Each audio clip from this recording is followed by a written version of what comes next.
Iran ইসরায়েলের যুদ্ধের পরিপ্রেক্ষিতে সাধারণ মুসলিম হিসাবে আমাদের করণীয় কি? ইরান ইসরায়েলের যুদ্ধের প্রেক্ষিতে শুধু নয়, বর্তমান জমানাতে অনেক ঘটনা প্রবাহ আছে, যে ঘটনা প্রবাহে আসলে আমাদের প্রপার কোনো ডিসিশন নেওয়া সবসময় ইজি নয়, বরং ধোঁয়াশায় পরিপূর্ণ এবং ফিতনায় পরিপূর্ণ। কিয়ামতের আগে আসলে ফিতনা এমনভাবে পতিত হবে, ধোঁয়াশা বিভ্রান্তি এমনভাবে ছেয়ে যাবে যে আমরা আসলে সিদ্ধান্তহীনতায় ভুগতে হবে, এবং সঠিক এবং বেঠিক সিদ্ধান্ত বের করে আসা, সঠিক এবং বেঠিক পথ নিরূপণ করা, এটা কঠিন একটা ব্যাপার হয়ে দাঁড়াবে। ইরান ইসরায়েল যুদ্ধের ক্ষেত্রে ব্যাপারটা অত জটিল না হলেও একেবারে সহজও নয়। একদিকে আমরা জানি যে ইরান, তারা আমাদের কেবলাকে কেবলা মানে, আমাদের রসুলকে রসুল মানে ইরানের শিয়ারা। অপরদিকে আমরা এও জানি যে শিয়াদের একটা গ্রুপ, তারা ইসলাম থেকে খারিজ হওয়ার মতো বিশ্বাস লালন করে। যদিও শিয়াদের মধ্যে আর অনেক গ্রুপ আছে, যারা অনেকেই আছেন যে ইসলাম থেকে খারিজ হওয়ার মতো বিশ্বাস লালন না করলেও ভয়াবহ বিদায়াতে তারা লিপ্ত এবং সুস্পষ্ট বিভ্রান্তি এবং গোমরাহিতে তারা আছে। এ ব্যাপারে সারা বিশ্বের আহলে সুন্নাহ ওলামা ইকরামের কারোরই কোনো দ্বিমত নেই। চার মাযহাবের সমস্ত ওলামা ইকরাম এবং আপনার সমস্ত আইম্মা হাদিস মুহাদ্দিসিন সবাই প্রায় একমত। এটা একটা বাস্তবতা। আরেকটা বাস্তবতা হলো যে আমরা জানি সিরিয়া সহ, ইরাক সহ মধ্যপ্রাচ্যের অনেকগুলো দেশে এই শিয়া প্রধান দেশটি ইরান বিভিন্ন সময় হামলা চালিয়েছে, এবং বিশেষ করে অতি সম্প্রতি সিরিয়াতে হাজার হাজার বরং লাখো আহলে সুন্নাহর আলেমদেরকে হত্যা করেছে, মসজিদগুলোকে ভেঙেছে, দখল করেছে, এবং সেখানে আপনার শিরকের রামরাজত্ব কায়েম করেছে। বিশেষ করে বাশার আল আসাদ, যে কসাই হিসাবে পরিচিত, লক্ষ লক্ষ মানুষের জীবনহানি করেছে, যে সে নিজে ইরানের অনুগত এবং ইরানের সহযোগিতা নিয়ে সে তার এই জুলুমগুলো চালিয়েছে। তো এটা একটা বাস্তবতা।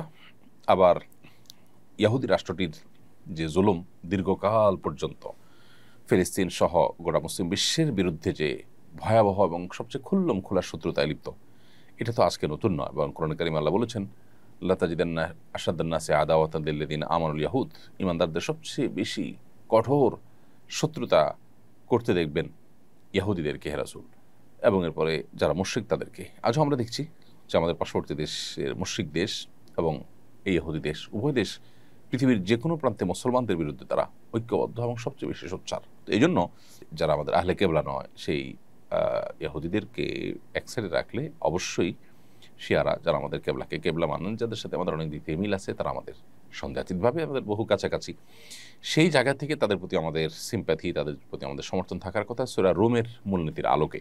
এর পাশাপাশি তারা এই চলমান যে আগ্রাসন, সে আগ্রাসনের মধ্যে তারা মাজলুমের ভূমিকা আছে। সেই জায়গা থেকে আমরা মাজলুমের পক্ষাবলম্বন করাটা, এটা হলো আমাদের জন্য সবসময় কর্তব্য। আমরা কোনো অবস্থাতে জালেমের সহযোগী বা জালেমের সমর্থন, এটা আমরা কোনো অবস্থাতে করতে পারি না। সেই সাথে আল্লাহ তাআলার কাছে আমাদের একটা কমন দোয়া থাকা দরকার, আল্লাহ চলমান সমস্ত ঘটনা প্রবাহের শেষ পরিণতি যেন ইসলাম এবং মুসলমানদের জন্য কল্যাণ বয়ে আনে। সে দোয়াটা আমরা মনে প্রাণে আল্লাহ তাআলার কাছে বেশি বেশি নিবেদন করব, এবং সকল প্রকার জুলুমের অবসান, জালেমের পতনকে আমরা আল্লাহ তাআলার কাছে কামনা করব কায়মন বাক্যে। এবং সেই সাথে ইরান এবং শিয়া যারা আছেন, তাদের প্রতি আমাদের আহ্বান থাকবে যে এই রকম পরিস্থিতিতে আজ সারা বিশ্বের প্রায় আহলে সুন্নাহর আলেম এবং শাসকরা ইরানের তাদের প্রিভিয়াস যে আহলে সুন্নাহর আলেমদের প্রতি জুলুম, নির্যাতন, তাদের প্রতি আপনার হত্যাযজ্ঞ, এগুলো সত্ত্বেও ইরানের প্রতি তাদের যে সিম্প্যাথি, ইরানের প্রতি তাদের যে সমর্থন, সেটা তারা জানাচ্ছেন। অতএব তারাও ভবিষ্যতে আহলে কেবলা নিজের স্বগোত্রীয় ভাইদের সাথে আচরণ করার ক্ষেত্রে তারা যেন আরও দায়িত্বশীলতার পরিচয় দেন। উচ্চ মাধ্যমিক শ্রেণীতে এনসিটিবি কর্তৃক প্রণীত ইসলামের ইতিহাস ও সংস্কৃতি বই নিয়ে সমালোচনা হচ্ছে।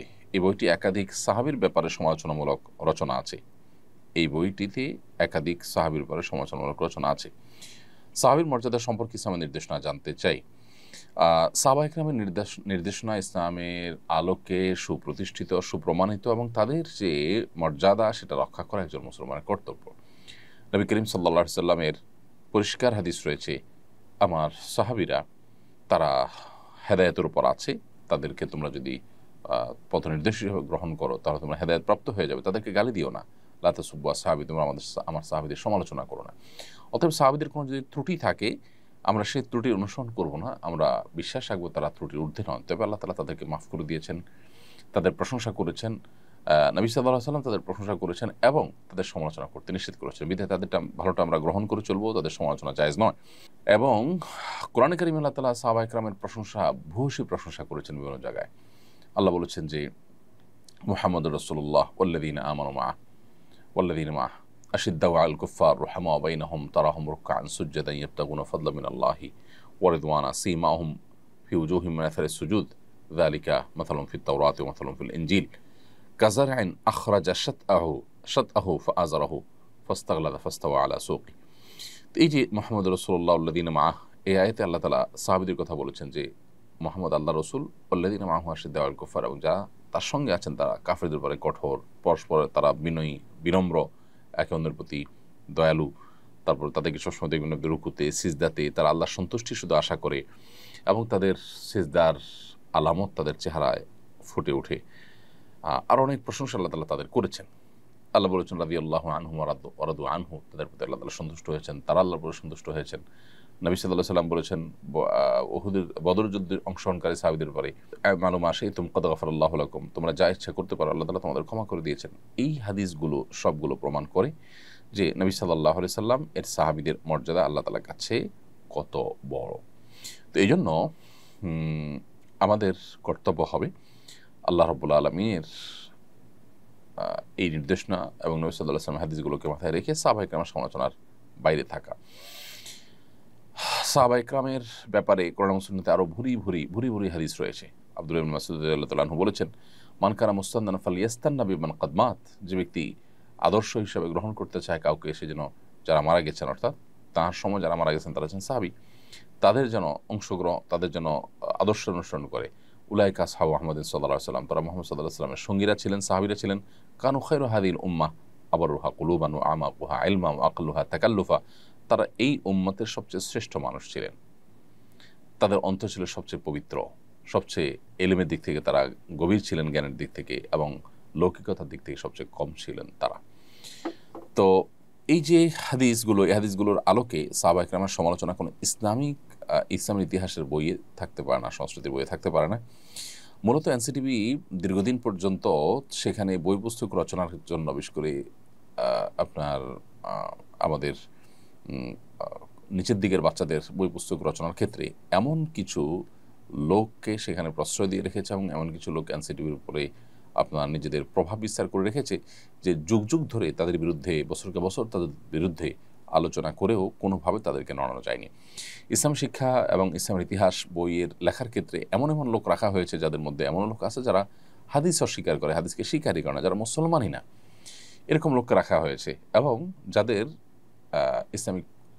ইসলাম শিক্ষার কোনো ব্যাকগ্রাউন্ডের মানুষ তারা না, এরকম আনাড়ি মানুষজনকেও রাখা হয়েছে দুর্ভাগ্যজনকভাবে। একটি দেশের যদি উচ্চ মাধ্যমিকের যে আপনার পাঠ্যক্রম, সেটা প্রণয়ন কমিটিতে যদি ধরনের লোক থাকে, বা কর্তৃপক্ষ যেরকম দায়িত্বজ্ঞানহীন আচরণ করেন, তাহলে সেক্ষেত্রে সে দেশের আসলে ভবিষ্যৎ প্রজন্মের জন্য ভালো কিছু আশা করা কঠিন। এজন্য এনসিটিভিতে দীর্ঘদিন থেকে ঝেঁকে বসা ভূত দূর করাটা খুবই গুরুত্বপূর্ণ। আমি আশা করব যে যথাযথ কর্তৃপক্ষ সেটি খেয়াল করবেন।